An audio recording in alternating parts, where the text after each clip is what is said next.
What is the highest spiritual teaching in Taoism?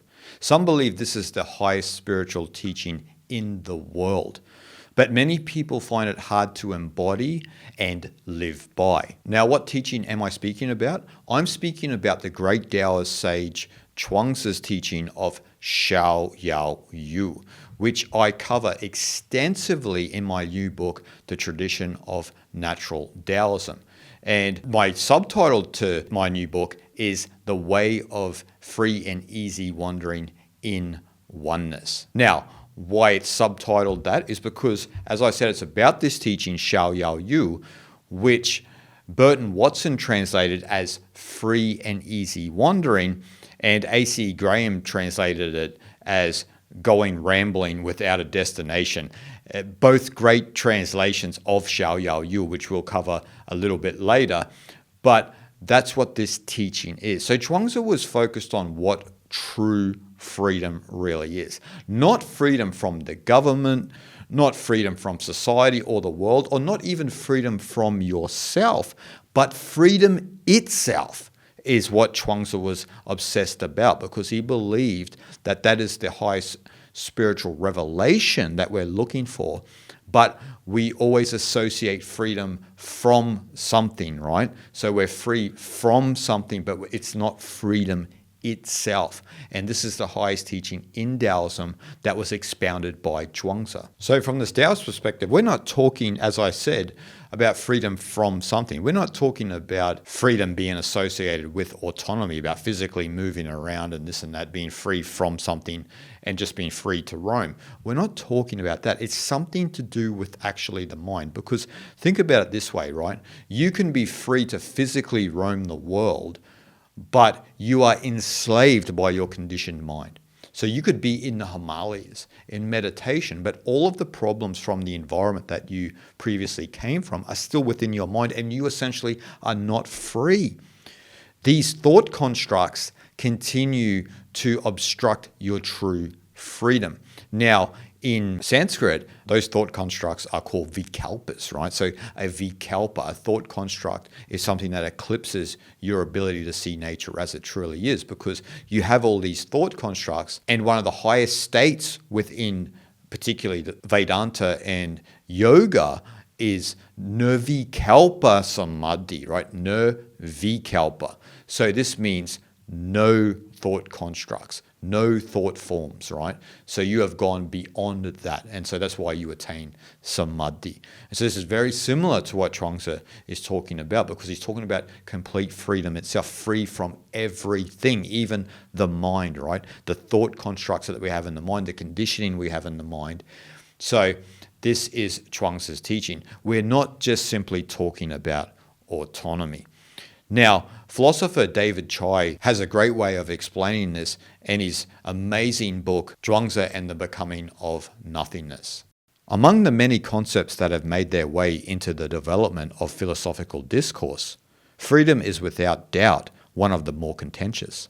The tendency of modern society to associate it with autonomy and individualism has only contributed to the idea that freedom must be viewed as the overcoming of a challenge whose threat endangers the subject's very existence, especially when it relates to the mind. Indeed, the contemporary world has framed the question of freedom in such a way that it has become one of the most fundamental issues of human thinking. While this may appear an insurmountable challenge, the notion that personal freedom stands in opposition to forces of restraint or constraint, be they from other people, the state, or more recently, technology, never plagued the intellectuals of ancient China. If anything, it was human desire that proved to be the major hindrance to social harmony and equality between individuals. In the case of Taoism, authentic freedom exists in only one guise, the ontocosmological. So this type of freedom is frightening for those who have a firm moral disposition. If they are so focused on social justice and telling people what to do and having a personal agenda and so forth and so on, this type of freedom is frightening, because Chuang-tzu is imploring you to go beyond that, because all of your notions of what you think freedom from something is based on autonomy and individualism. So essentially based on your subjective perspective of the world, what we would call drishti in Sanskrit. So all of these people around the world who are trying to tell people how to think and how to be, and they hit the streets and they shame you for being this and that, they have no idea what xiaoyao actually is, because they are not free from their own mind. They actually are swimming in vikalpas, right? They are swimming in vikalpas. And so if you are judging the world based on your subjectivity, right, your subjective experience of the world, that is enslavement from this perspective. That is not freedom itself, because you are not free from how you subjectively see the world and how you incorrectly assume the world is, right? So you think the world is a certain way, but it's not that way at all. That's only how you subjectively see it. You are looking through your lens and you think that that is the world. And so you are essentially enslaved by your own perspective, your own conditioning, and you don't see the world as it truly is. This is not freedom, right? So Chuang-tzu is imploring us to go beyond that. Essentially, most people are still bound by their identity and the agendas they have based on their conditioning. So this is not real freedom. Real freedom essentially has no aims, has no goals. Real freedom is truly aimless. Now, this aimless roaming perspective of Chuang-tzu is what is believed to be real freedom, right? And so this is xiaoyao. Like I said before, Burton Watson translated this as free and easy wandering, and A.C. Graham translated this as going rambling without a destination. The part of xiaoyao, actually appears 95 times within the Chuang-tzu text. So this component is very important in understanding this ultimate state of being, meaning free and easy wandering. And actually appears with shin, right? And so when you have shin means heart, mind. And so A.C. Graham translates shin as let the heart mind roam. And this is very significant to what we're talking about. Now, in my book, I speak about this briefly, about A.C. Graham's translation of shin. Shin is applied to numerous sections in different forms with subtle, nuanced similarities in meaning. These differing forms are translated by Graham as let the heart mind roam in the limitless, shin yu qiong, let the heart mind roam in the flavorless, shin yu dan, and let the heart mind roam at the beginning of things, shin yu wu zhi che. The mysterious nature of is explained cleverly by Hans Georg Moeller and Paul D'Ambrosio. The sages who engage in yuing are not simply strolling around, but seem to have entered into some extraordinary state. I absolutely love these translations by A.C. Graham. I love the one, let the heart mind roam at the beginning of things. What an amazing phrase, right? Let the heart mind roam at the beginning of things.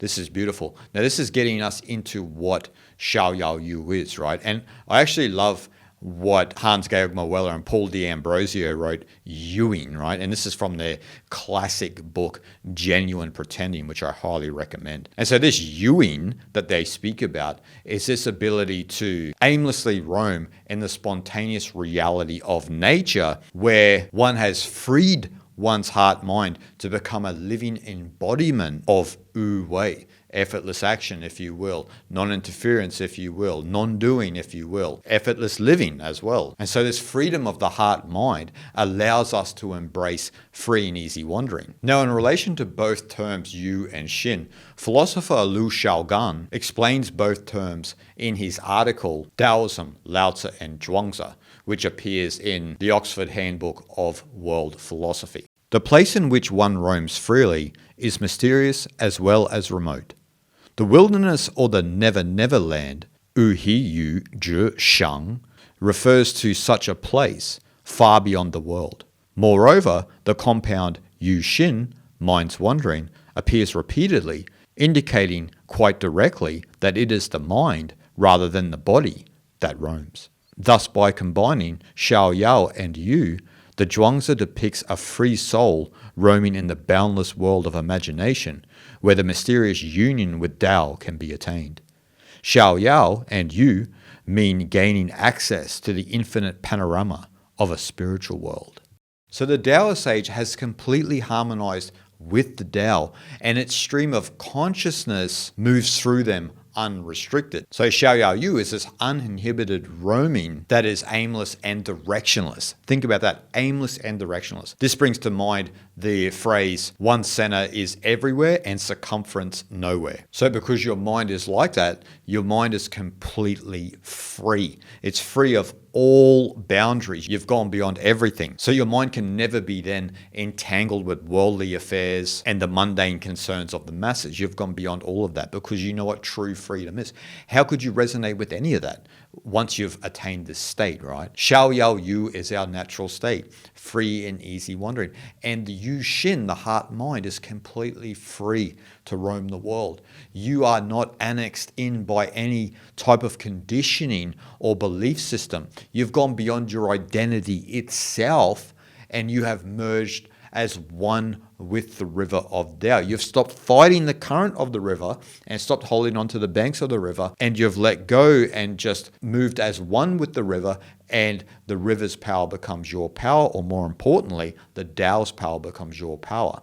And that is what is guiding your life because you've harmonized with the river, with the Tao, by attaining this extraordinary state, as Moella and D'Ambrosio said, of xiaoyao. But the problem is, as I mentioned earlier, is most people still believe you need to be free from something. Even a spiritual aspirant, right, still has this illusion that they need to be free from something. You'll see a lot of people who say that they are spiritual, but they're so invested in politics and the mundane concerns of the world and this and that. So they're not ready for this higher state. Like what I said earlier, that even though someone may believe they're spiritual, they find it hard to embody this ultimate teaching of Chuang-tzu, right? Xiaoyao. They find it difficult. But once you realize this freedom from something is like a lower level of freedom related to autonomy and individualism, then it will be easy to transcend because then you will have recognized that it's a lower level of freedom that is associated to the very things that you are trying to transcend on the spiritual path, right? The sense of identity and this illusory sense of subjectivity. You're trying to transcend these so that you can align with the Tao, so you can be one with the Tao. And so why would you be concerned about these lower levels of freedom, right? Freedom from something, right? Why would you be concerned with these if they are related to what you are trying to transcend in the first place? True freedom then, as I've mentioned, is freedom itself. But you're probably asking, how do I embody freedom itself, right? So to attain this true freedom may seem easy, but as I said, with a lot of spiritual aspirants not being able to achieve this, it can be difficult even though it sounds simplistic, right? So true freedom is the act of letting go and letting be, right? This is the path of non-interference. Way. And this is nature's way, right? About just allowing things to be as they will. The letting go and the letting be. So because the sage allows life to be, they are one with the Tao. That is important for us to think about, right? And that's why I often say to people that trust is the paradox of unity or oneness, right? If you trust the world and you allow it to be, then you align with this ultimate reality. You cannot align with it any other way because trust itself, allowing the world to be as it will, is the essence of the Tao, right? And so what do we see in the world? We see agendas going back and forward, clashing with each other, which then builds this world of conflict and confusion, where if we understood that it's just our subjective perspectives clashing with each other and you think your way is the best, then we could start to work on ourselves and realize a lot of these agendas that we have, all of these ideologies that we have are all ridiculous. And then you can start to thin them out and then we can meet each other for the first time, right? We haven't really met each other for the first time because we don't understand xiaoyao, freedom itself, right? Free and easy wandering and oneness. And so as I mentioned before with the river, it doesn't matter if you want to continue fighting the river and this and that. The current continues with or without your acknowledgement. It will continue to flow whether you know it or you don't know it, right? but you cannot control it. It's continually moving. It only becomes a problem for us on an individual level because the more you fight the river, the more you suffer. And then most people don't understand this, right? They think that, why is this happening to me? Why doesn't people think the way I think? Why is the world like this? And so forth and so on. Or apparently how the world looks, maybe through the media, which again is another illusory lens. You just have to go outside and see that the world is all good. But you will continue to suffer if you continue to fight the river, because the river will continue nevertheless. So fighting the current and holding on to the banks are deviations from the truth. And the truth is that the river continues to flow. And so if you understand this true freedom and that you are one with the river, then the concept of freedom itself even disappears, because you are one with that process. You are one with it. We all are one with it. And we are the Tao expressing itself subjectively, but we are all a localization of that one consciousness. So we go beyond the concept of freedom and realize the Tao in all life. We aimlessly roam then without any borders, without and also within. And that is because we see the Tao in all life. And David Chai explains this beautifully in his book, Chuang-tzu and the Becoming of Nothingness. The assumption that freedom only pertains to the human guise of being, rather than all beings, would appear irrational to Chuang-tzu. If we are to speak of freedom being tied to Tao, we cannot refer to it in language of the free and not free, for Tao is neither. To be free, thus, involves letting go of freedom such that the concept of freedom vanishes completely.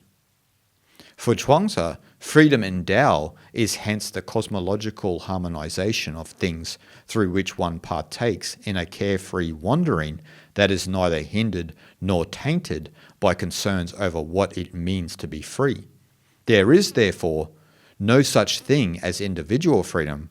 Rather, freedom presents itself as a great awakening to the nothingness, incipient in all things. So David Chai explains beautifully the nothingness incipient in all things. The Tao of Uchi, the complete Tao of stillness, incipient in all beings and in all things, actually, moving through us as it, right? So the motion of return is to go back into that ultimate state of Tao, Uchi, and the reversal of that movement is Tai Chi, right?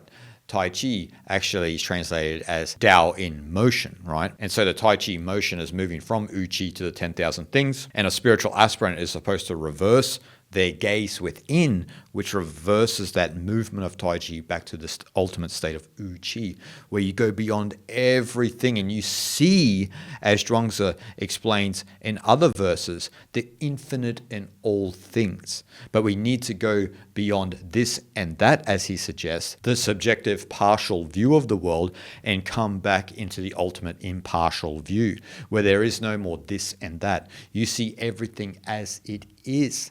But to attain that, you have to embody xiaoyao. And as you embody xiaoyao, you go beyond the ultimate border that eclipses this understanding. And this is the border of the identity, right?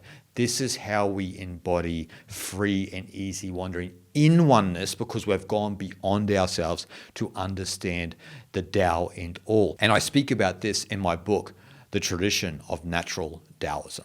From the lofty vantage point of Tao, all things are free. This is the fundamental truth. Everything is non-dual in oneness. There is actually no separation. As discussed, this true freedom is beyond the concept of freedom. A sage's real freedom is not becoming free from barriers placed upon them, but rather a reflection of their heart-mind grounded in the original nothingness of Tao. They are a reflection of that nothingness, and so the concept of a border or boundary has no meaning. Hence, freedom from something is an illusion bound to those who suffer from the border of their identity. Real freedom is in the nothingness of Tao, our original face before the socialization process warped our nature. Our return motion is to become harmonious with the Tao, a reflection of nothingness. Through the power of Wu-wei and aimless roaming, we harmonize with the world. We become perfectly calibrated to life. So going beyond that border of the identity, we perfectly align with the river of Tao. We become one with the river. And that is why it's one of the higher teachings and probably the highest spiritual teaching in the world. If we understand it to its nth degree, right? Free and easy wandering in oneness. And as I explained to you, Yu Shin, right? So heart, mind, let the heart, mind roam, as A.C. Graham said, right? And so this is why it's one of the higher teachings. A lot of people will wax lyrical about certain teachings, but then they cannot embody xiaoyao yu. They lack that sense of ease in their life, because it's only when you have that sense of ease that you know that someone is in that ultimate state, because they're not suffering from the border of their identity and their subjective perspective of the world, their opinions, their beliefs, their ideologies, and so forth and so on, right? They've gone beyond all of that. So you sense this ease and this peaceful presence from such sages, right? And it affects the world around them. This is the virtue of Tao, or the power of Tao, right? It affects the world in that way. And this is what draws people to the spiritual teachings, to the spiritual teachers, and the great texts that we have in the world, right? This is the power of Tao. And so with everything I've said, it's time to check yourself. Where are you on the spectrum of embodying this teaching? Do you have that ease in your life, or do you still suffer from the border of your identity? That's the honest question we need to ask ourselves. And if you want to know more about this, I highly recommend you go and grab yourself a copy of my brand new book, The Tradition of Natural Taoism, where I cover this at length. I can't cover it in one brief video, but I cover it at length, and I'm sure you'll get a deeper understanding of this higher teaching. And so I hope you all enjoyed, and I look forward to seeing you next time. And let's hope we all can embody that ultimate ease of xiaoyao yu together and bring that virtue of Tao into the world. Shanti, shanti, shanti.